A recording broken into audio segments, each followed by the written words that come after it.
Hello and welcome to Beyond the Ancient World. You clicked to learn whether the Anunnaki were gods or aliens. Let's confirm it. Tonight, we open the tablets of Mesopotamia and meet the Anunnaki. Divine officials who crafted order like scribes, carving law into clay. You'll hear how Anu, Enlil and Enki ruled the cosmos, where cities were contracts with the heavens. But why, centuries later, did this council of gods get recast as astronauts from a lost planet? Stay with me. We'll trace the descent from Inanna's underworld judges to modern paperbacks to see exactly where the leap happened and what the original texts actually say. Chapter 1. Clay tablets, living law. They were called those who decree destinies. The phrase sounds like thunder, but its power sat in silence, on clay, in neat rows of wedges, stacked in rooms where dust and incense hung low. Words cut in clay became the pulse of a civilization because they were more than words. They were filings from a magnet pulled into order by ritual, law, and timing. When a formula named a god and an office, the city heard a job description. When a verdict was pressed into a tablet, a canal was opened, a ration measured, a boundary marked. The tablets did not whisper. They enforced. You are in a temple courtyard at dusk. The heat loosens. Lamps lift small flames. A scribe kneels with a damp tablet and a reed cut to a point. He murmurs divine names as he presses wedges. The names are not random. Each one maps to a role: sky authority, executive power, craft and water. He works with a cadence that is half prayer, half filing. He pauses to check a list, then continues, adding lines that set the offerings for the seventh day, the penalties for missing a duty, the opening words for a festival. The clay remembers everything. Tablets in Sumer and Akkad were archives because the culture treated memory as a public utility. Law codes, hymn collections, ritual instructions, contracts for fields and beer. Each genre used formulas that were learned in temple schools, the Idubba, the tablet house. Students copied model texts until the signs lived in their hands. Literacy was not wide, but it was thick. A small class of trained minds carried a city's memory, and the memory carried the city's order. The legal language mirrors the divine procedure. Decree, council, assembly, verdict. These are court words. They appear when gods meet and when neighbors argue over a boundary stone. The same verbs bind a sacrifice schedule and a lawsuit. This is not a coincidence. The cosmos was rendered in the grammar of governance. To say the Anunnaki decree destinies is to say they act like an authoritative bench. It is a legal ritual term, rooted in hearings and proclamations, not a line from aerospace engineering. And here lies the tension. These same tablets that describe a council seated to decide fates later get cited as proof that astronauts landed. One archive. Opposite claims. The difference is not in the clay. It is in the lenses we bring to it. The tablets speak in the vocabulary of city life. Grain deliveries, boundary oaths, festival days, oaths by rivers. Then raise that vocabulary to the sky to describe the gods. If we read with ears tuned to rockets, we will miss the gavel. Back in the courtyard, the scribe adds seals. A cylinder rolls across the damp surface, leaving a small parade of figures and symbols. Another hand checks the line spacing and nods. The tablet goes to a shelf with copies. The shelf has labels by topic and year. The temple runs land, labor, and rites. It needs a calendar to place the gods at exact hours, and a ledger to place workers at exact stations. The writing binds time to duty. It also binds the city to its heavens. Edinburgh training taught more than signs. It taught how to think in parallel lines, divine and civic, ritual and administrative. A student learned that a prayer begins with a summons, the way a court begins with a call. He learned that an oath binds like a rope. He learned to read a list of offerings like a budget, and a list of godly names like a roster. By the time he wrote for the temple, he could move between a hymn and a regulation without changing tone. This trained habit shaped how myths were told and how law was enforced. The divine assembly functions like a city council whose minutes are the cosmos. When the gods convene, the verbs follow a civic order. They sit, they take counsel, they proclaim, they set. When a human council meets in a gate or a hall, it mirrors the same order. The analogy is not poetic decoration. It is the operating system. The city acts because the gods acted. The gods act in language the city already trusts. Decreeing destinies marks moments when boundaries are fixed. A boundary can be a river course, a royal term, a festival date, a lifespan. The phrase appears in contexts where order needs reinforcement, New Year rites, coronations, judgments. It does not describe speed, engines, or entry from the sky. It describes jurisdiction. You can feel the pressure of that jurisdiction in the small choices the scribe makes. He decides where to place a line break to avoid confusion. He copies a legal formula exactly, because a stray wedge can void a contract. He presses the name of a god with the same precision, because an error can offend an office. In this world, the divine is not vapor, it is protocol. The archive's reach creates our paradox. Later readers, hungry for machines, see craft where the original audience saw craft in a different sense. Craft as skill, waterworks, measurement. The tablets are steady. They keep returning us to procedure, to duties and returns, to assemblies that speak and then enact. The Anunnaki sit inside that machinery as officials with defined remits. Temple schools honed that view by drilling citation. Students copied mythic passages that staged councils, then copied court cases that ended with decrees. They learned that the gods act in ordered speech, and that order saves a city from flood, famine, and feud. They also learned that law lives in performance, recited, sealed, stored, and reactivated when needed. A tablet is not a dead thing.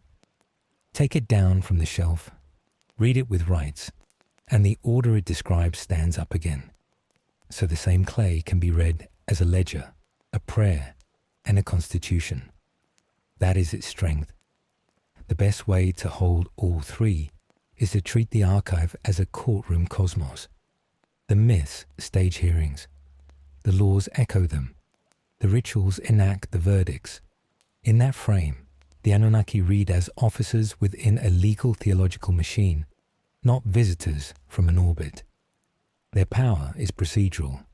Their drama is collective. We will meet the council itself next, and with it, the friction within a system that must agree before the world can move. The tablets have given us the voice. Now, we step through the doors into the chamber where those decrees are spoken. Chapter 2. The Council Above the River. The doors open not with thunder, but with chairs pulled across stone. That is the surprise. When the gods meet above the river, they do not bark orders from a clouded throne. They convene, they sit, they hear, and you can feel the weight of order slide into place because procedure, not spectacle, rules this room. Anu presides as sky authority, a high center that confers legitimacy. He does not stir fields or canals. He affirms rank, grants insignia, and sanctions the agenda. Think of him as the pivot of sovereignty. Enlil carries executive power, the wind and command that move policy from speech to effect. When decrees need teeth, his office supplies them. Enki stands apart with a quieter force, cunning insight and the patronage of craft and water. He offers solutions that bend without breaking the rules, the engineer of outcomes who keeps the channels clear. This assembly works like a senate rather than a trance. The format is recognizable to anyone who has stood in a city gate while elders argue a boundary. First, a convocation. Heralds call, seats are taken, precedence is observed. Second, council. Proposals are voiced, objections registered, alliances felt. Third, proclamation. Destinies are set, and once spoken, the words carry the power to settle a season or install a king. The sequence is tight because the stakes are large. If the assembly errs, cities flood, kings fall, and fields go to salt. Sumerian hymns, Akkadian epics, and ritual rubrics repeat the same scene with the same verbs. The gods sit in assembly. The phrase is not a flourish. It cues the audience to expect minutes, motions, and verdicts. It also anchors the performance in civic life. City-state assemblies, of elders, of free men, of officers, followed similar steps. The divine council sets the template.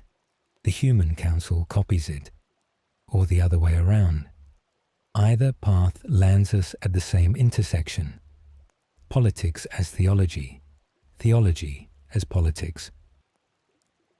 A system that must agree to act invites friction. That is the tension beating under the surface. Fate here is negotiated. A god can table a motion. Another can threaten to walk. A third can soften a punishment by inserting a condition. What happens when the council fractures? The myths do not hide the risk. You can sense the standoff in pauses.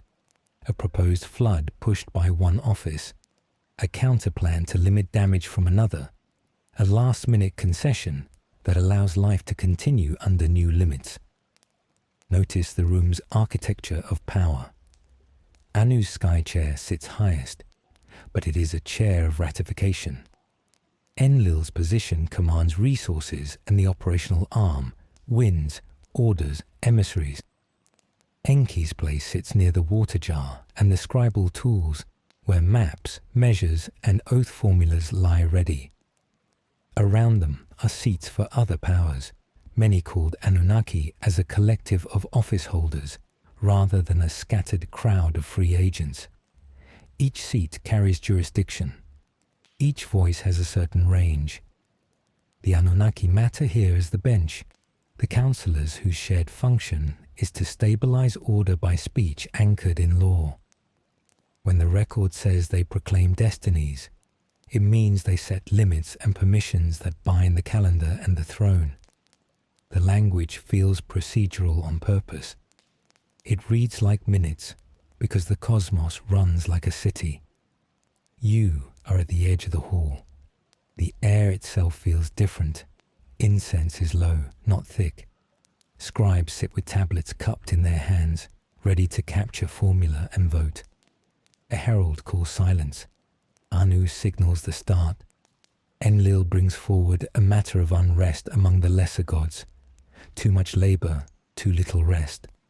The room stirs. Enki does not oppose the complaint. He redirects it into a plan. We do not need a storm. We need a design. The sources place these scenes at turning points. New Year rites, royal installings, aftermaths of crisis. Sitting in assembly marks the moment when potential becomes law. That procedural feel is the point. A senate gives authority weight because many offices consent. The same logic holds here. Even a storm needs a quorum. This is where the question sharpens.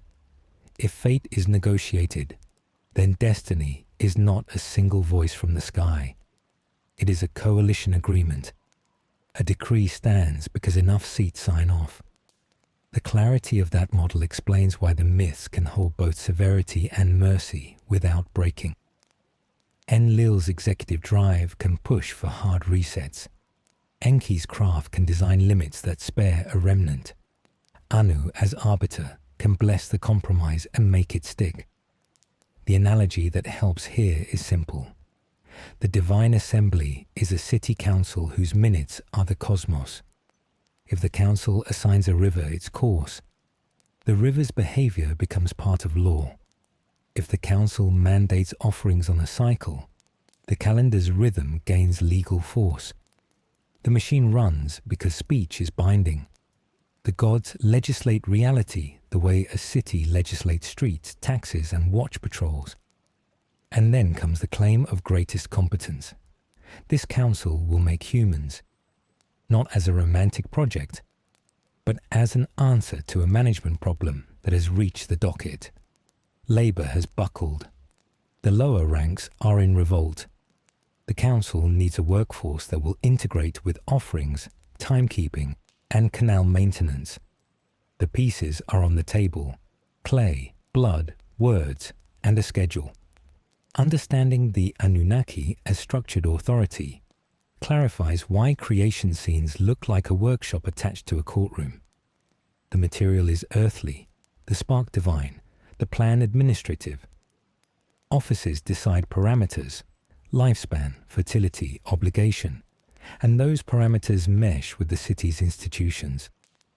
The stories do not celebrate raw power. They celebrate effective governance, even when its edges cut. We do not need biographies to see the roles. We need the format. Convene, counsel, proclaim, enforce. The rhythm repeats because it is how a world stays intact on floodplain soil. It is how a throne carries legitimacy beyond a single reign. It is how a temple keeps the gates open and the storehouses tall through lean and plenty alike. So the council above the river chooses deliberation over thunder. It chooses law over impulse. And because it does, it can handle a project as delicate and burdensome as humanity without tearing itself apart in the process. The docket now turns. The council faces its labour problem, and humanity enters the record. Chapter 3. Humans made of clay and burden. Why do the gods need us at all? In the old stories, the question lands on a desk stacked with complaints. Lesser gods are on strike. The work is endless: digging channels, lifting spoil, keeping the water moving. And the quorum above the river has to resolve the stoppage without collapsing the system. Creation arrives as a management decision, not a serenade. The story of this turn comes to us through narratives where revolt forces the council's hand. The workload exceeds the patience of subordinate powers, and the senior officers must choose: intensify punishment or redesign the labour force. A proposal emerges that preserves order while relieving pressure. Shape a new kind of worker from materials already at hand. Give it capacity for ritual, memory, and skill. Tie it into the calendar so the burden spread across seasons instead of breaking all at once. You are at the mixing trench. Clay heaped from the riverbank. Bowl set out. A skin of water opened. The rite moves at a steady pace because each action carries legal weight. Clay is not just clay. It is jurisdiction in raw form. When divine blood, life-mark substance from a punished or selected power, drips into the basin, the law of consequence enters the body of the new worker. The mixture takes kneading, turning, smoothing. Hands press features, then press signs. Breath meets formula. A word seals the form. This is creation treated as craft, no fireworks. Tools lie within reach: baskets, cords, reed knives, a stylus waiting to mark allotments. The scene reads like a workshop attached to a court. The product is human, fit for song and for spade. The stakes are high because the product must hold both obedience and ingenuity. It must carry duty without breaking, and still devise ways to meet duty when the flood runs high or the heat cuts the day in half. Two visions shape the outcome. Enlil's severity stabilizes by limits and firm penalties. If the order is to stand, someone must enforce thresholds of lifespan, of growth, of noise against the heavens. Enki's pragmatic mercy stabilizes by adjustment. He designs checks that control damage without erasing the population, pauses in fertility, protocols for cleansing, avenues to divert wrath through rites. Together, they spin a human condition that can be corrected without annihilation, guided without permanent despair. Creation as relief labor sounds stark, but it recasts meaning rather than draining it. If humans arrive to take on work, then work is not a curse tacked on after the fact. It is the charter. Irrigation becomes sacred because it prolongs the balance that keeps both city and temple alive. Canal maintenance, often the most grinding task, turns into liturgy in motion. Measured days of dredging to the beat of set chants, overseers counting baskets, a priest marking completion with a small pour at the bank. Temple service follows the same logic. Offerings keep the relationship active, cleaning, cooking, grinding, storing. These are part of the cosmic exchange. The god's house is an administrative hub, but it is also the pivot for meaning. When a worker hauls barley into a granary tied to a god's name, that haul answers the terms of creation. The task may ache the back, but it also sits inside a structure that promises rain when due and protection from plague if the calendar holds. The calendar itself ties humans to order. Festivals like the New Year realign the city with the heavenly docket. When the assembly above sets destinies, the city below answers by enacting days that repeat the decision in song, meal, procession, and oath. This is not decorative. It is procedural reenactment meant to keep the covenant alive. Break the cycle, and the river punishes with silt in the wrong season. Keep it, and the harvest lands where the granaries can take it. Creation scenes often return to clay, blood, and word, because those three together bind a people into a managed environment. Clay supplies durability and locality. The worker belongs to this soil. Blood supplies animation and moral risk. Actions draw consequence. Word supplies protocol. Speech creates contracts, and contracts sustain predictable exchange. A city built on these three can survive a bad year because it knows how to reorganize labor without dissolving trust. You can feel the contract at the worksite. A foreman reads from a tablet listing crews and stretches of canal. The roster assigns shifts by kin group and quarter. An overseer checks measures of spoil by counting baskets. A priest marks the start with a brief formula, tying the day's labor to the god's peace. When the sun drops, a recorder seals a clay receipt for beer rations earned. Nothing about this is accidental. Creation built a workforce, and the workforce keeps creation from fraying. If this sounds transactional, it is, but it carries a moral layer. Enki's interventions, even when constrained by Enlil's edicts, keep reappearing as means of mercy within limits. When noise draws sanction, he designs a cap that preserves life while calming the offense. When growth threatens resources, he engineers rhythm rather than ruin. Mercy here is not softness. It is engineering that preserves the system's spine. The city's water and grain reveal the heart of the bargain. Work the canal, and the god grants flow. Neglect it, and fields harden. Serve the temple cycle, and the throne remains legitimate. Abandon it, and authority thins. The balance is never permanent, so the rituals repeat. Each repetition reattaches human effort to divine oversight. In this sense, meaning lives at the junction of sweat and schedule. Does creation as labor cheapen human worth? It sets value in contribution rather than sentiment. A life earns honor by keeping time, by holding the line on the embankment, by feeding the storehouse and the altar. Skill matters, reading flood marks, mending weirs, measuring grain, because skill protects the common order, and therefore pleases the offices that built us. A good day's work becomes a hymn with tools. All this points to a ledger. If we are engineered to serve within a managed cosmos, someone must tally outputs and breaches, credits and fines. Who assigns the rations? Who records the missed day? Who notes the fulfilled vow?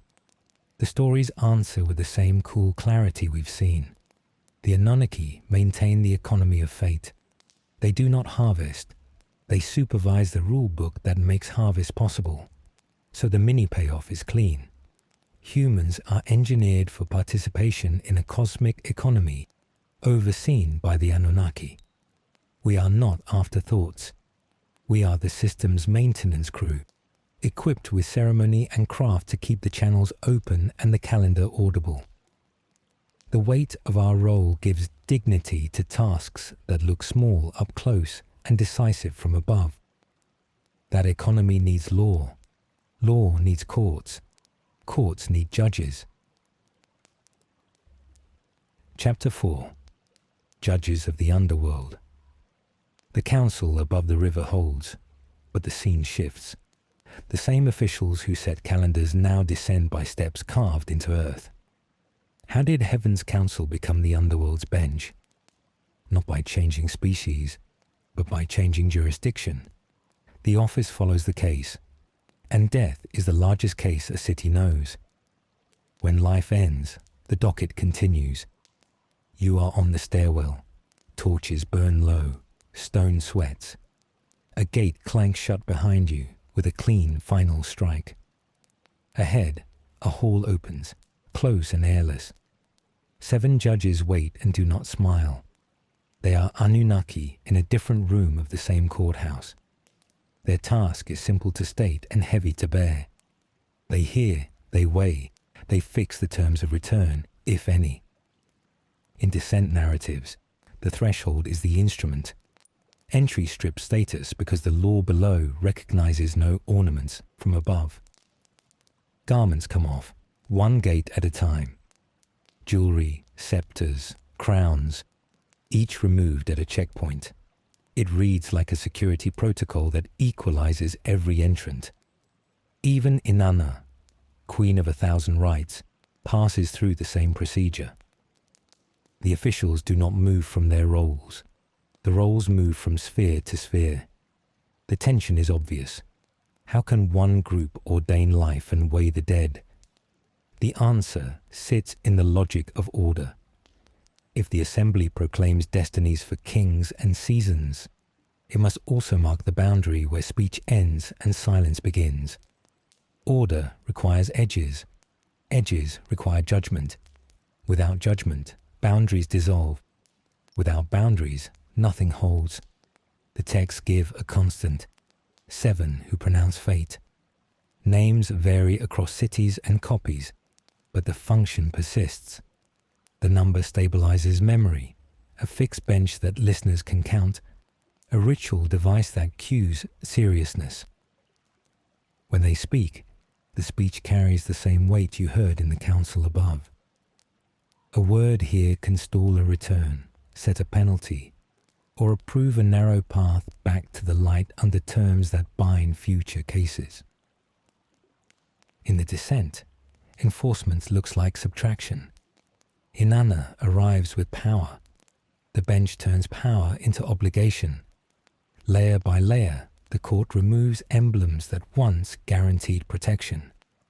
The procedure makes a point. Jurisdiction controls outcome. Divine rank yields at the gate because the law below must be absolute to function. If any exception slides through, the court collapses into favoritism, and the underworld loses its coherence. The bench also sets laws of return. When a return is granted, it lands with conditions that ripple outward. A substitute must go down. A cycle must be observed. Rites must be performed on dates that the city can keep. The decision binds not just the traveller, but a calendar, a procession, an economy of offerings. Judgment here is not only a verdict on a person, it is a ruling on time. This double role, life's decrees above, death's rulings below, does not contradict itself. It completes itself.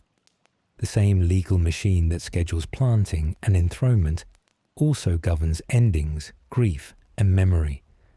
The city needs both calendars to stand. One calendar names work and feast. The other names mourning and restraint. Both calendars stabilize the heart and the market. The scene does not trade in horror. It trades in certainty. A body cools. A family carries clay cones in a small vessel. A priest recites the terms that ease the passage, aligning a household with decisions already on record. The 7 judges require form and sequence because sequence guards fairness. No bribes, no leaps, no shortcuts. The underworld honors a creed the gate makes plain. Everyone sheds. You can hear the same verbs. Assemble, counsel, decree. The hall below echoes the hall above because jurisprudence does not change when the room goes dark. Scribes stand here too, tablet cups cradled, marks clean.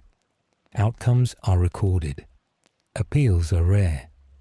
When an appeal comes, it must move through channels. A higher office may intervene, but only by adding procedure, conditions, oaths, new rights, to preserve the bench's integrity. A useful analogy holds the image steady. The divine system is a city with 2 courts under one charter. One court handles the living, contracts, kingship, festivals. The other handles the dead, entries, durations, returns. The charter is consistent across both. Officials rotate rooms, not identities. A robe may change, a title might shift. But the core duty, a clean boundary guarded by speech, does not budge. This explains why texts can seat the Anunnaki in heaven, earth, and below without strain. The word names a collective of authority, not a single personality type. In one episode, they ratify a royal office. In another, they deny a petitioner. In a third, they set the terms for a seasonal return that will pattern grief and planting in one gesture. The constant is office. The variable is venue. In the stairwell, you feel the city again. Torches are resin sweet. Footsteps echo. The gate's metal bite sounds like a seal on a tablet. The 2 worlds lean against each other. Grain grows because the calendar holds. The calendar holds because loss is contained, structured, given a corridor and a date. If mourning floats free, work frays. If work ignores loss, hearts rot. The bench prevents both. 7 who decree fate also works as a memory hook for recitation. Priests and singers carry long sequences. Numbers fix them. The bench's count travels easily from temple to temple, even as names alter with dialect, cult, or era. Function outlives roster. That durability matters when empires shift. New capitals rise and refit the pantheon's seating chart. The office persists by changing seats. You will see that shift soon. As Babylon ascends, it promotes its own champion and reorganizes the file. The language of assembly persists. The Anunnaki remain a collective reality, sometimes above, sometimes below, always inside the legal framework that binds sky to street. A city's theology moves with its politics. The bench remains. The mini payoff is direct. The Anunnaki here are judges, not wraiths. Heaven or underworld reads as jurisdiction. The species never changes because species was never the point. Office is the point. Procedure is the power. Words seal borders and return some travelers under terms that cities can carry. Jurisdictions change with empires. Babylon will rewrite the hierarchy. Chapter 5. When Marduk rewrites the sky. The council does not vanish when a new capital rises. It reorganizes. The sky gets a new filing system. This is the moment when Babylon steps forward and asks the assembly to change its seating chart, not by erasing old powers, but by routing authority through a new center. Enter the story enacted at the new year, the Akitu. Over days of rite and processional order, one narrative anchors the city's claim. A champion defeats primordial threat and is granted the right to arrange the heavens. The name on the standard is Marduk. The threat is chaos, called Tiamat. Victory is not the end of the tale. It is the credential for a much larger act, reorganizing the gods into a bureaucracy that answers to Babylon. You stand in a crowded street that opens onto a ceremonial road. Statues of gods travel between temples. Priests chant. Officials guide the order of stops. The king submits to ritual humbling, then re-enthrones under divine approval. The myth is not a backdrop. It is the script that justifies the city's calendar, taxes, and foreign policy. When the tale reaches the council's scene, it hits the same verbs we have heard before: convene, deliberate, decree. Political theology is the tension that hums through this performance. Are the gods moving, or are cities moving gods? The answer is both, joined at the hinge of ritual. Babylon claims that the divine assembly has chosen its champion to sit at the top of the docket, but the claim serves the city's interests. A new capital needs a divine charter that can command obedience across lands and seasons. The safest path is not iconoclasm, but promotion. Elevate a known member of the pantheon, grant new portfolios, and keep the structure familiar. That is why the mythology of rank becomes a tool. Marduk receives a cascade of titles, 50 names, each one a badge tied to a function. Some echo older powers, some fold local cults into one profile. The effect is administrative. A single office now carries authority over weather, justice, magic, kingship, and more. The council ratifies the arrangement with formal consent. Destinies are affirmed and reassigned under a new head, much as a state might consolidate ministries under a prime minister. Inside the Akitu, this reorganization is dramatized with care. Statues move, oaths are recited. The king grips hands with the image of the god in a set sequence. The procession to a house outside the city's walls marks a renewal of order after controlled disorder. Each step translates mythic victory into civic continuity. It tells farmers when to sow and merchants when to ship. It tells soldiers who commands the campaign season. The rite turns metaphysics into logistics. The Anunnaki language persists through this rebranding. Texts still speak of a collective who decree destinies, a bench that consents and enforces. The roster has shifted toward Babylon's champion, but the concept remains intact. The world runs on assembly and law. You can see it in the formulae. Proclamations list functions, offices, jurisdictions. The myth affirms hierarchy as process, not as raw force. A council gives Marduk supremacy because a council must speak for the decision to carry weight across the cosmos. This is not a quiet coup. It is public administration dressed in ritual. Divine promotions function like imperial propaganda because they align heaven with the empire's needs. Conquer a city. Absorb its god as one of Marduk's titles. Expand the tax base. Fix new festivals that fold distant calendars into Babylon's rhythm. Legitimacy spreads not by erasing local rites, but by harmonizing them under a larger schedule anchored in the capital. Notice how the story guards continuity. older gods do not go extinct. They take seats appropriate to the new order. Anu remains the high principal. Enlil's executive edge is acknowledged even as roles are redistributed. Enki's craft and water patronage continue as expertise that supports the center. The Anunnaki as a body keep their judicial character. They approve the new structure. They also serve within it. Here is the paradox sharpened into a working rule. The pantheon adapts when the city's map changes. The council becomes a mirror of empire. It can absorb conquest because the structure of assembly lets new powers plug in. A seat opens. A title changes hands. A name accrues epithets. The minutes record the vote, and the world continues, now tuned to a Babylonian pitch. The example the text return to is the decisive ratification. The gods convene. They confer supremacy on Marduk. They hand over control of tablets that symbolize authority to decree destinies. The transfer is ceremonial and binding. Afterward, administrative language proliferates. Portfolios are specified. Boundaries are drawn.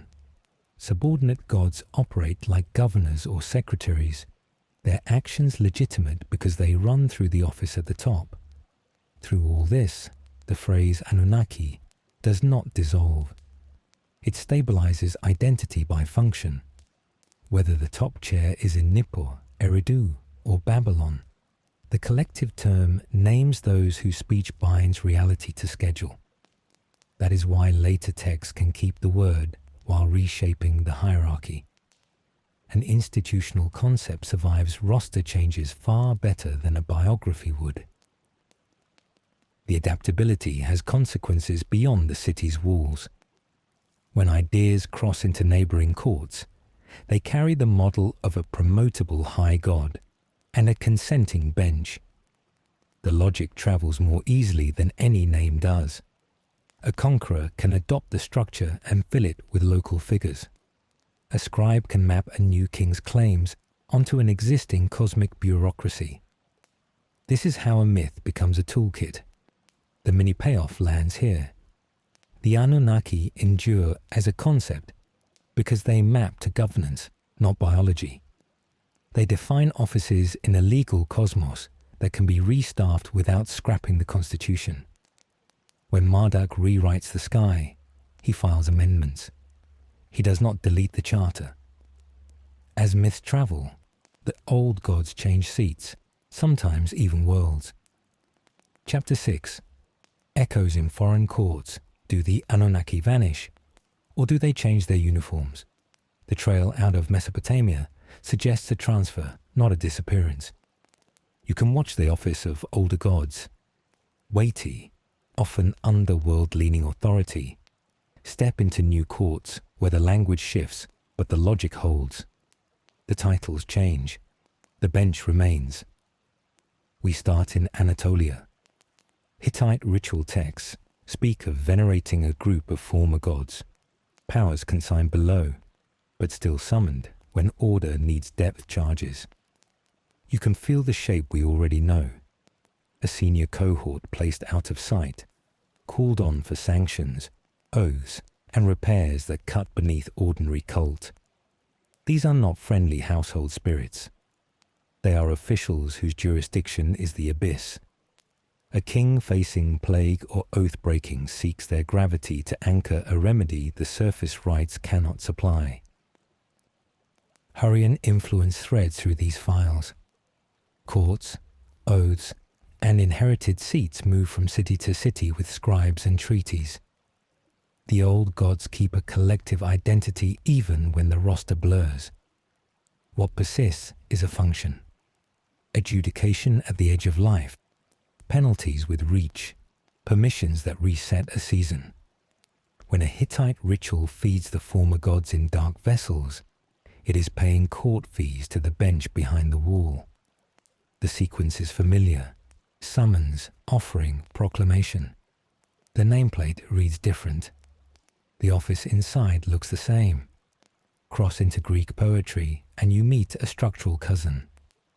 A younger regime takes the sky. The older one goes down. The word changes to Titans, but the pattern matches the file we have followed. A generation seated in the depths, potent, contained, still invoked as a counterweight when laws and boundaries need mythic age. The Olympians legislate from above. The older cohort secures the lock beneath. The split is not a clean exile. It is a division of labor in narrative form. This old gods below motif raises the question: how much of Sumer survives in Anatolia and Greece? The safe answer avoids straight lines. Cults migrate with merchants and armies, but stories mutate in translation, and poets do not file ethnographic reports. Still, certain features resist erosion.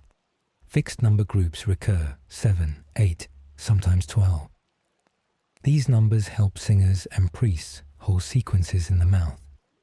They are memory devices, not census data.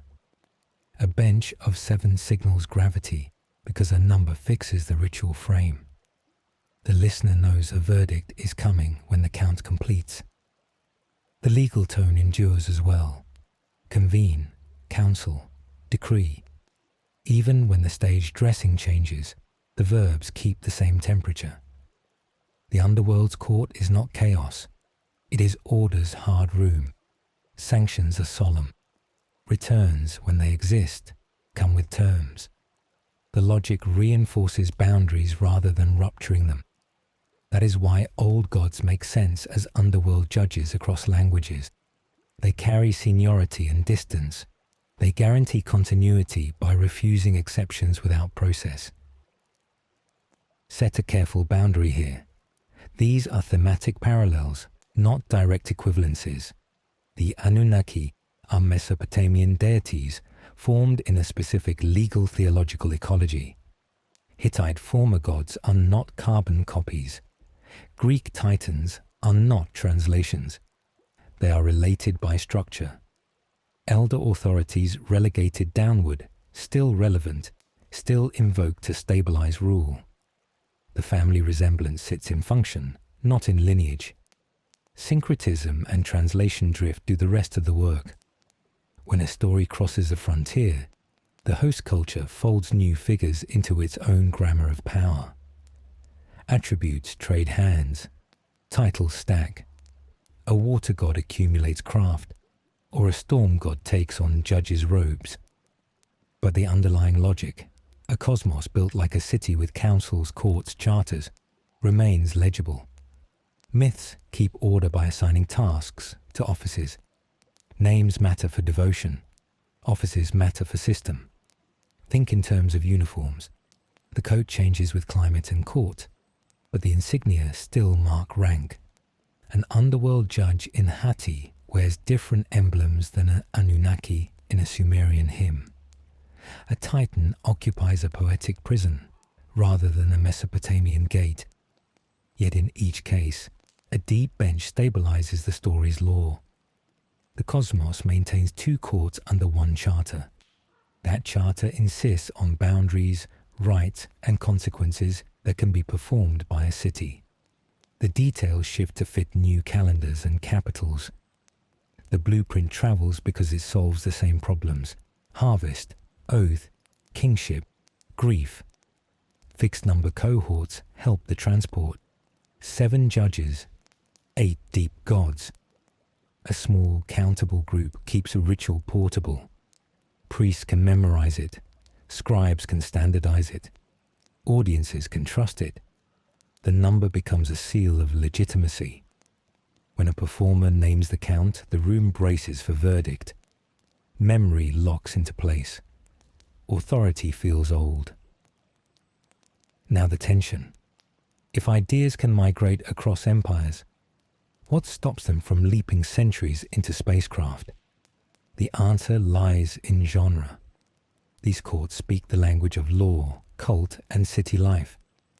They are not star charts. Astral theology exists, but it codes time and character rather than hardware.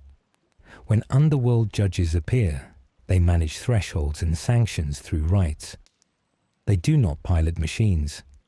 A myth can scale to new empires because governance scales, but it does not switch species in the jump. You can test the continuity by tracking what the old gods do in each setting. They guard oaths, they punish perjury, they ratify boundaries, they regulate return. These acts glue a society together. They demand records, witnesses, seasons, and a script. The old gods form the backbone of that script when a situation falls outside ordinary jurisdiction. A king who lies to a treaty partner risks their bench. A city that warps its calendar risks their drought. They are not remote curios. They are enforcement. The mini payoff is clear. Continuity lies in function, not in alien ancestry.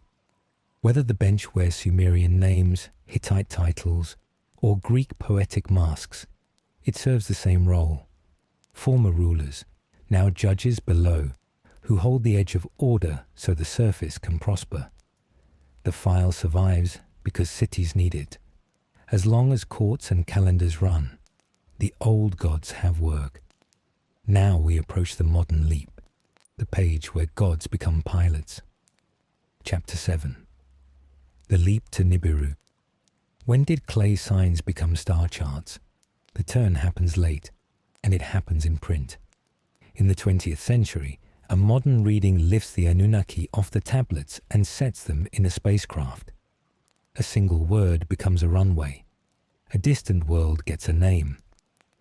Suddenly, the council that spoke in legal forms now wears flight suits and carries tools. The story is attractive because it promises hardware where the old texts give you hearings and oaths. The setup is straightforward.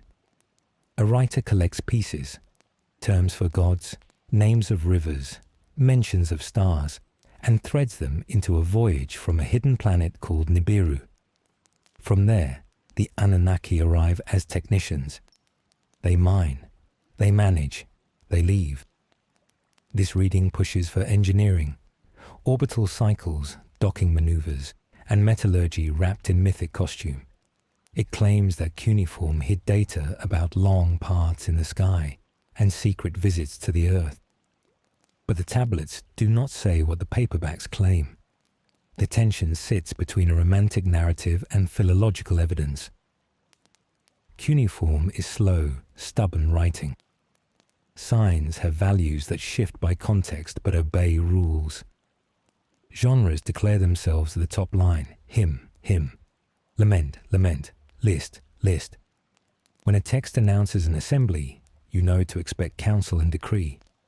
When a text marks a star list, you find numbers, names, and helical risings, not crew rosters or docking ports. Start with names. Annunaki is a collective for deities tied to authority, sometimes specified as the great gods of heaven and earth, often seated as a bench. The term behaves like the word cabinet for a government. It does not mean those who from heaven to earth came. That phrase is not a translation, it is a slogan. The grammar of the compound points to lineage and rank within the divine order, not propulsion. Then the skywards. Mesopotamian astronomy is real and precise. It tracks the paths of known planets, stars, and constellations to regulate ritual and farming. But Nibiru, in learned lists and commentaries, functions as a crossing or a marker, an astral term linked to waypoints and divine names, context-dependent and symbolic. It does not carry an orbital period of thousands of years, nor does it behave like a rogue world on a long ellipse. The numbers that appear in actual star texts anchor to calendars and omen logic, not to an ephemeris for hidden arrivals. Fabricated orbital cycles creep in when metaphor becomes machine. A title attached to a god is read as a celestial object. A festival turn becomes a perihelion. A mythic crossing is treated as a literal traversal of the solar system. None of this fits the way scribes compiled lists or taught students. When a tablet wants to count, it counts in known systems. When it wants to signal a direction, it uses fixed words for east, west, and the paths of the gods. Metaphors that keep time, not engines aloft. The mistranslations build on each other. A divine collective becomes a crew. An astral marker becomes a planet. A ritual procession becomes a launch sequence. The result is neat on the page and empty in the grammar. You can test it by asking simple questions. Does the verb mean to descend in a craft? Or does it mean to come forth in ritual presence? Does the noun mean metal smelt, or office and rank? In the text, the answers fall on the side of cult and law. Research in Assyriology, lexica, sign lists, genre studies anchors this point. The consensus is not a mood, it is the product of method. Signs sit in lines, lines sit in tablets, tablets sit in archives with known find spots and parallels. A claim about meaning has to pass through all of that without breaking. When you align the alleged spacefaring passages with standard dictionaries and parallel texts, the air goes out. The spaceship dissolves into an assembly. The planet collapses into a star name or a title. The appeal remains, and it deserves a fair hearing. Why does the alien reading feel right to so many? Because modern anxieties seek mirrors. Technology saturates life. Surveillance, extraction, and labor feel inhuman in scale.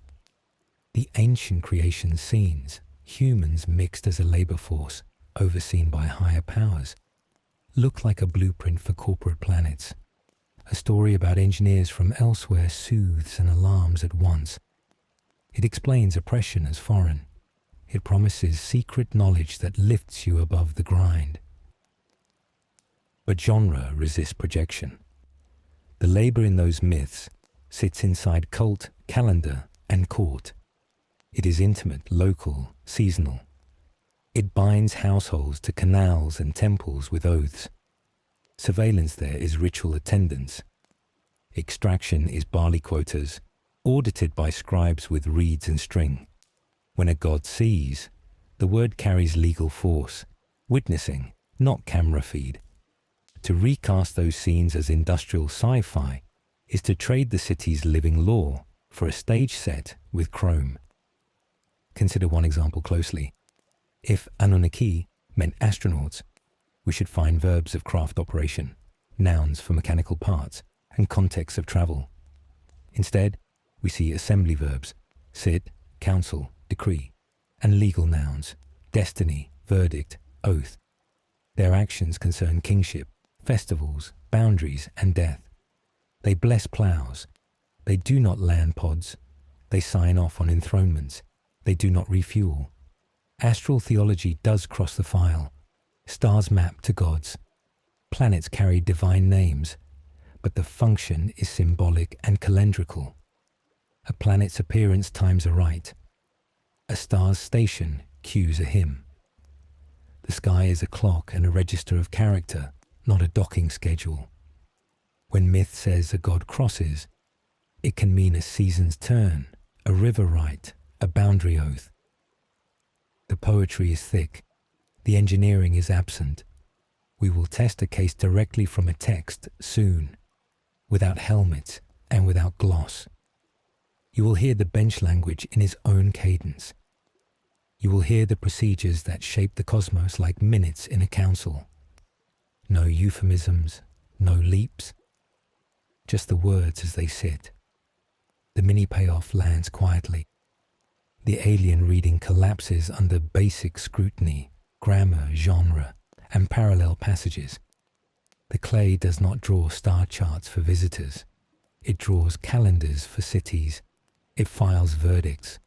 It names offices and duties and the costs of failure. Let's read a passage as it stands and watch the meaning hold. Chapter 8. Reading the text without the helmet. Can a single passage cut through centuries of noise? We need one scene on the record, with the Anunnaki seated and speaking. No paraphrase, No sci-fi overlay. Just the text in the register it chose. Ritual and law. You are in the temple courtyard during a festival performance. Drums set a slow pulse. A singer advances with a tablet, and the lines describe a hall where the great gods sit. The Anunnaki assemble. Seats are taken in order. Silence is called. The verbs are exact. Convene, sit, take counsel, decree. A case is heard. A verdict is spoken. Fate is fixed with words. If this were a spacecraft scene, the language would pivot differently. We would expect motion, not assembly. We would hear terms that signal machines, parts, functions, maneuvers. We would meet a lexicon of engines, hulls, ports, fuel. Instead, the text stays with court vocabulary, summons, deliberation, judgment, proclamation. The instruments are mouths and reeds, not valves and gauges. The space is a chamber, not a bay. The action is speech, not thrust. Walk the key term slowly. Assemble is a legal verb. It marks the opening of jurisdiction, like a judge entering the room. Decree is not a suggestion. It is a binding statement that sets limits and permissions. Judge signals a role backed by procedure. Evidence heard, norms applied, decision recorded. The cluster reads like a docket moving through its steps. Nowhere do we find the semantic field of navigation. The lines also use formulae that a scribe would recognize from a court case or a treaty. A party is named. Offices are invoked. Oaths are referenced by established phrases. The cadence is slow because memory needs steadiness. Each repeated verb builds structure in the listener's ear. A festival audience, trained by seasons of performance, knows the rhythm and its stakes. When the moment of decree arrives, the crowd understands that a boundary is about to be set. Temple staging reinforces the point. These passages were not background verses. They were performed at times when the city sought renewal, the turn of the year, the seating of a king, the closing of a plague. The hall in the story mirrors the hall by the gate. Musicians stand where scribes sit. Priests recite where officials usually argue. The overlap is purposeful. The cosmos borrows the city's legal face to make its own force visible. Consider the parallel with human courts. A panel convenes. The parties speak. Deliberation follows behind a screen of protocol. Then a verdict, short and final. Enforcement begins when the herald calls the terms. The divine action copies that sequence exactly. The God's decree does what a verdict does on earth. It assigns duties, sets penalties, and authorizes officers to act.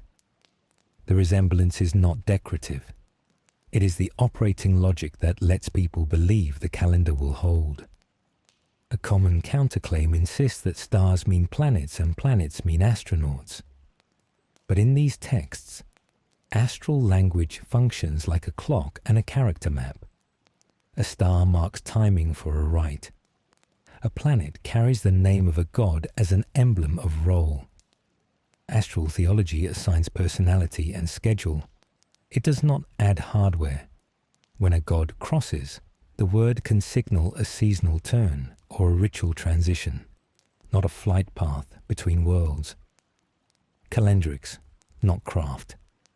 The passage's register keeps returning to speech, rank, and outcome. The Anunnaki are not described as travelers, technicians, or miners. They are described as a bench. 7 may be named, or a larger group implied, but the effect is the same. A fixed cohort, countable and solemn, with power lodged in spoken formula. Even the silence has weight. Silence before a decree is the mark of a court controlling its room. What about the underworld references in other segments? They reinforce the same legal tone. A dissent brings a petitioner into a different courtroom. Stripping at gates is a procedure to equalize status before judgment. Returns, when granted, come with conditions that look like clauses. A substitution is required. A cycle is set. The city now has rights to perform at intervals, anchoring grief to schedule. This is adjudication, not docking instructions. Scribal training explains the coherence. In the tablet house, students copied both myths and legal cases. They learned the formulas by repetition. The same phrases appear across genres because the same mind shaped them for different rooms. A decree in a hymn sounds like a decree in a lawsuit because the language of authority needed to be consistent wherever the city sought enforcement. Storehouses, canals, altars, or courts. If we strip away projections, the passage reads cleanly. The Anunnaki sit in assembly. They hear, they decide. They speak fate into a form the city can carry. The verbs are civic. The nouns are procedural. The outcome is a schedule, a boundary, a sanction, a permission. No engines, no metal. No arrivals from an unnamed sky. The analogy that helps is simple.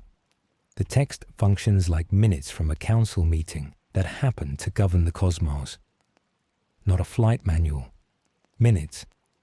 The distinction matters because it tells you what to listen for. You listen for motions, votes, proclamations, and enforcement orders. You hear the architecture of order being recited aloud so that human calendars can align with it. Having read plainly, we can now reconcile the paradox. The myths are grand because they make law cosmic. They are not smaller than a space story. They are different in aim. They turn the city's procedures into metaphysics so that daily labor carries cosmic significance.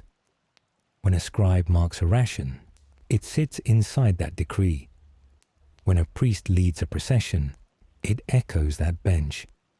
The mini-payoff lands without fanfare. Textual clarity restores the Anunnaki to their original offices. They are gods in the legal sense, officers of fate whose speech binds time, land, and throne. They operate inside a charter that moves between halls without changing species. The tablets hold to their register. So should we. With terms restored, we can answer the question, gods or aliens? Chapter 9. Gods or aliens? Who decides what the word Anunnaki means? If identity is the verdict, jurisdiction belongs to the texts that used it, the scribes who shaped it, and the rituals that put it to work. The tablets own the term. Our job is to read within their grammar and their rooms, not to exile the word into a genre it never knew. So we frame the question by genre. On one side, a mythic theological office, deities seated in assembly, delivering law through ritual speech, binding cities and seasons with decrees. On the other, a modern sci-fi ontology that asks what species they are, what machines they fly, which planet they mine. The first speaks in hearings and calendars. The second speaks in engines and trajectories. Only one matches the clay. This is where respect meets the demand for proof. You want clarity without contempt. You want evidence that does not sneer at wonder. Fair. We hold the standard we set in the tablet house. Define your sources. Know the genre. Track the language. Watch how words behave inside ceremonies and courts. And then ask the political question. Whose power does this story serve in its own city? We lay out criteria with care. First, sources.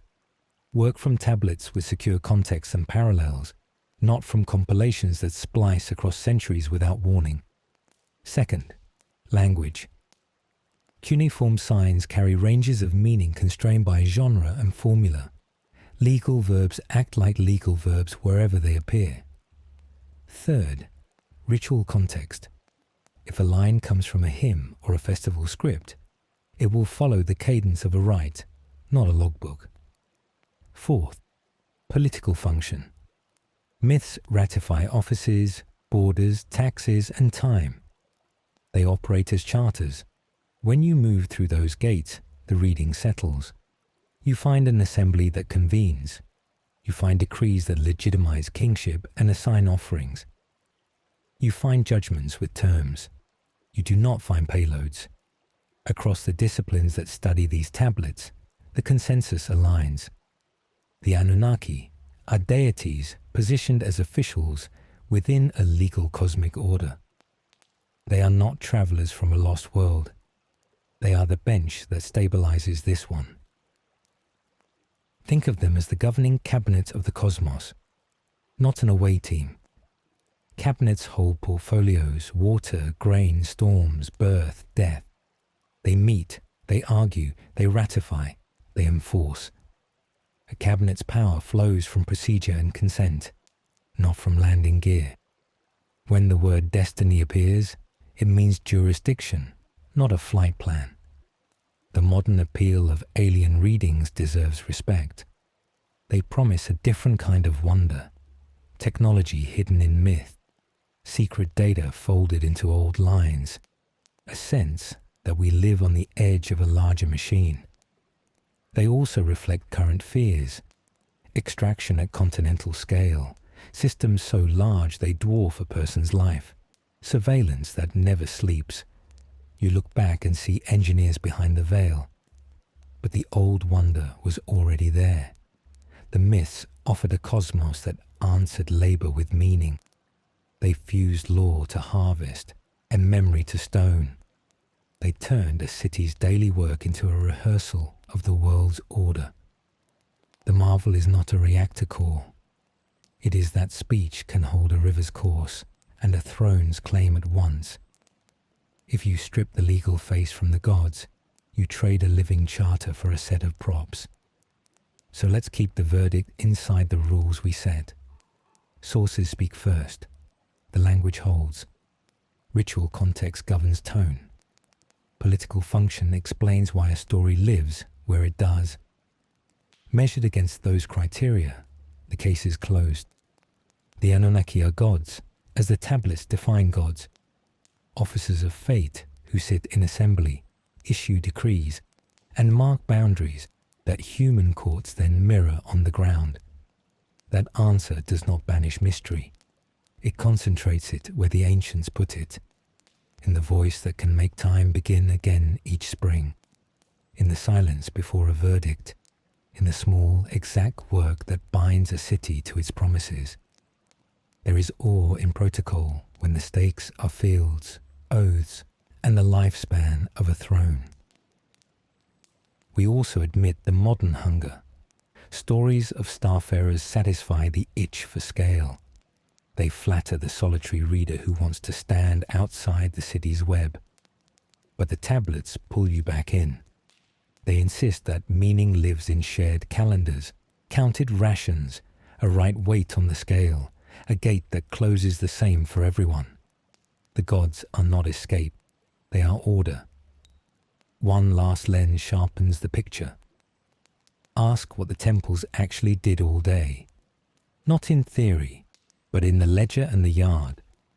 How did a city keep the god's schedule? Who measured water when the river fell? What did a priestess sign when barley arrived from leased fields? Ritual is not drift. It is logistics cut into time. The answer to identity will find its proof there. So we answer plainly. In the sources, they are gods, officers of fate, seated within a system that governs life and death by speech and right. Not extraterrestrials, not exiles from a wandering world. Their power is jurisdiction, their medium is law. Now we watch the theology touch brick, water, and grain. Chapter 10, Temples, Calendars, and the Work of Order. Theology gets hands when the temple keeps hours. You feel it at first light in a courtyard that smells of grain and wet clay. Scribes unseal baskets, priests wash. A steward checks a tablet that assigns crews to fields, herds to pastures, looms to workshops. This is not backdrop. It is the stage where divine order takes form in ledgers, rosters, and gates that open on time. Temples are administrative hubs. Land titles sit in shelves. Livestock counts cycle with births, sales, and offerings. Workshops spin and hammer, textiles, metal, carpentry, brewing. A school within the complex, the tablet house, trains the hands that feed the archive. Students copy model texts until their wrists memorize the signs, the formulas, the cadence of oath and decree. The building breathes law into work and work back into law. If gods act as administrators, failure has a timetable. A city can collapse by ignoring the canal as surely as by losing a battle. Calendars carry risk. Miss a festival day and the chain unravels. Offerings late, rations off, sowing delayed, water misallocated. The question turns sharp. Can a city that treats the gods as clerks of destiny survive sloppy timekeeping? The answer is a quiet no whispered through broken weirs and hungry storehouses. Irrigation rosters make the danger precise. A tablet assigns sections of the embankment to wards. Each ward owes dredging days, measured in baskets of silt. Overseers tally loads, mark absences, and find households that fail to show. The system works only if the city moves as one body. On the same shelves sit festival cycles, Akitu among them, where the city reenacts cosmic order through processions, recitations, and staged humility. Timekeeping threads both files, move a ritual and planting slips. Miss a cleaning, and the river writes its own law across the fields. Temples hold clocks you can touch. Water clocks drip in controlled flow. Sundials mark pivots. Star risings cue the next step. The city depends on that precision because Bali does not forgive guesses. A festival chant that lands a day late is not poetry gone wrong. It is logistics missed, caravans staggered, ships trapped at low water. The god's assembly lives or dies in those margins. Enki's patronage of craft and water runs through this machinery. His favour appears as sound channels and sturdy sluices, as knowledge that turns a floodplain into a grid of fields that drink and drain on schedule. In schoolrooms, students learn the metrology of that favour. Capacity jars with fixed marks, cords to measure fields, word lists that pair tools with tasks. Knowledge moves by copy, drill, correction. A trained scribe can walk from hymn to inventory without strain, because the same verbs steer both. Roles inside the temple are detailed and specialized. Priestesses oversee rites tied to purity, birth, and music. Lamenters lead grief in measured tones that reset a community after loss. Gatekeepers control access at hours marked in tablets. Brewers manage grain conversion under quotas. Diviners read sanctioned signs with rules that keep guesswork out of policy. Ritual becomes logistics, sequence, supply, staff, timing. Meaning rides on accuracy. The moral dimension does not vanish in this paperwork. It sharpens. Enki's reputation for softening decrees threads into policy decisions that spare a city without breaking law. When drought threatens, the temple shifts offerings to conserve stores, substitutes forms allowed by precedent, and adds rites that seek relief without panic. Mercy here is not a mood. It is a design principle that keeps limits firm while easing their edge. The calendar carries that ethic. Fasts to curb excess, pauses in fertility to balance strain, releases that forgive debt under rules. You feel the edge of failure when the schedule slips. A gate opens late and a procession loses its line. The king's legitimacy feels thinner by nightfall. A repair crew misses a section. Water undercuts a bank, and the season's work washes downstream. The theology speaks in that damage. Disorder costs grain, marriage promises, and lives. The fix is never a speech. It is a sequence. Mobilize labor, recite the terms, reseal the line, post the fines, restore the beat. Akitu shows the full scale of this choreography. Statues move along a road cleared days in advance. Storehouses shift rations to feed crews and travelers. The king submits, then stands again under a verdict that the bench above has affirmed in ritual speech below. That verdict flows into the ledger. Taxes assessed. Officers confirmed. Planting windows opened. The festival is a hinge. You can hear the click. Scribal curricula keep the hinge oiled. Students copy when, then clauses that train the mind to think in condition and consequence. They learn sign values paired to measures, to days, to offices. They carry forward hymns that list divine portfolios the way a clerk lists departments. This is how knowledge endures beyond a single reign. No charisma required, only clean lines, sound storage, and a room that keeps rain out. The temple economy nests households inside this order. Laborers take beer rations measured by a standard vessel. Artisans meet quotas that fit the festival timetable. Herds move on routes planned to spare fields at crucial weeks. When a crisis hits, the temple can redirect work because it has names, counts, and rights fixed in writing and confirmed in right. The god's will becomes action through that paperwork. Mercy reappears in the exceptions. A household falls short because illness struck. A priestess can invoke precedent to reduce a fine, assign replacement labor, and keep dignity intact. The law remains, but the city avoids wasting a family that still has hands to give. Enki's softness is not lenience. It is repair that honors the system. So what does it look like when theology gets hands? It looks like men with cords measuring a field while a singer keeps time. It looks like a roster for canal work paired with a hymn that opens the shift. It looks like a priestess signing a receipt as a brewer delivers jars to a team feeding a procession crew. The line between sacred and administrative blurs because both serve the same charter. The mini payoff sits in the rhythm. Civilization functioned by mirroring the god's assembly. Convene, assign, decree, enforce. The Anunnaki lived in the city's schedule. Where a verdict becomes a festival becomes a planting date, and a planting date becomes bread that tastes of law. One final descent waits. The heart of the paradox that turned judges of fate into astronauts.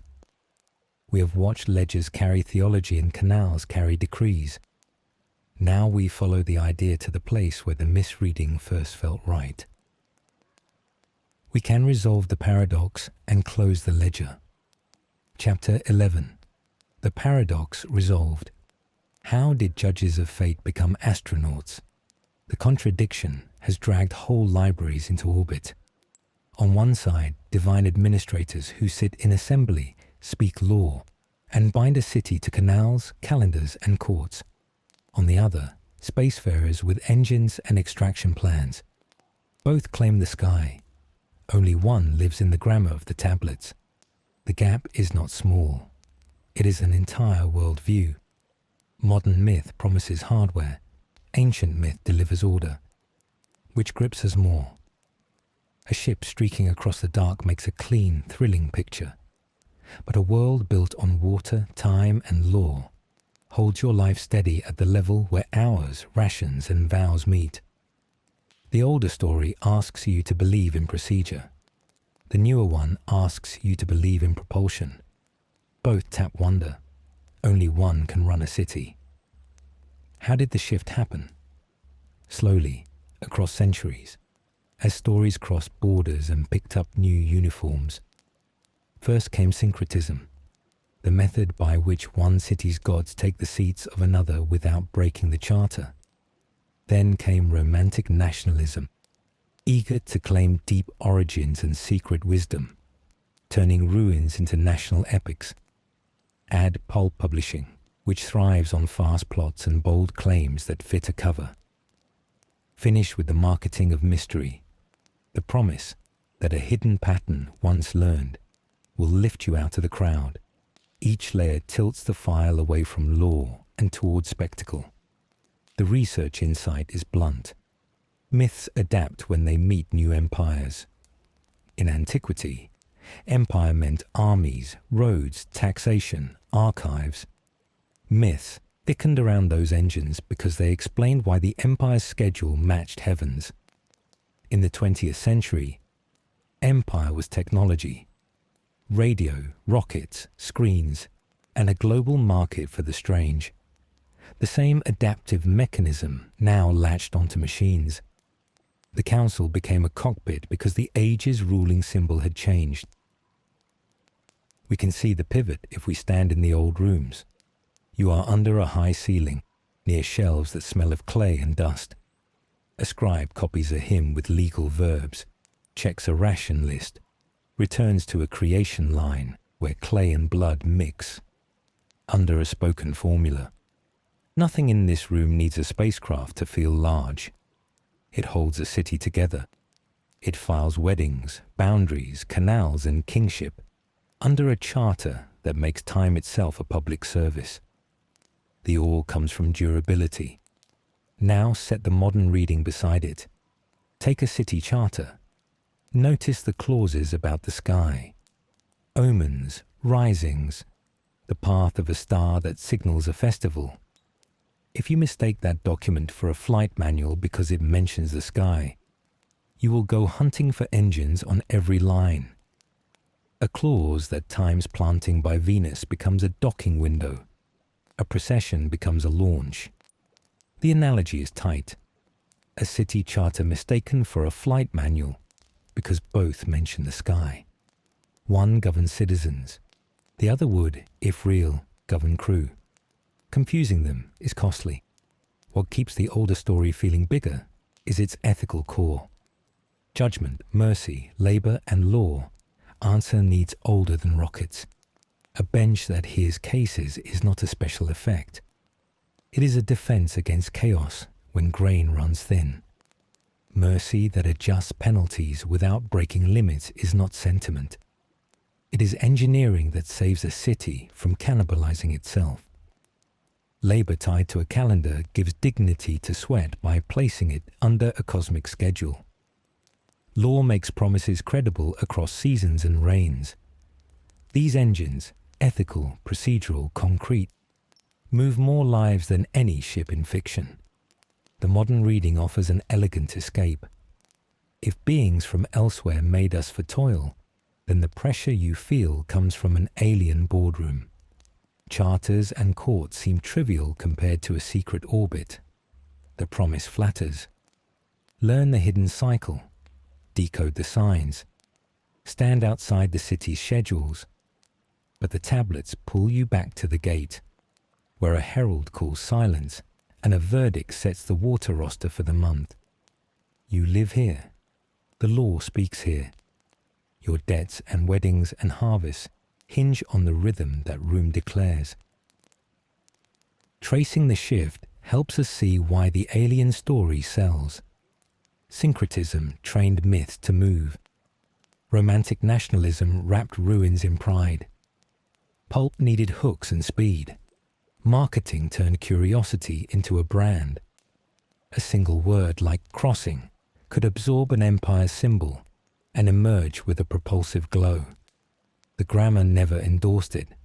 The age did. The cost of the swap is not only accuracy, it is scale in the right direction. A spaceship can be vast on a screen and small as a tool for living.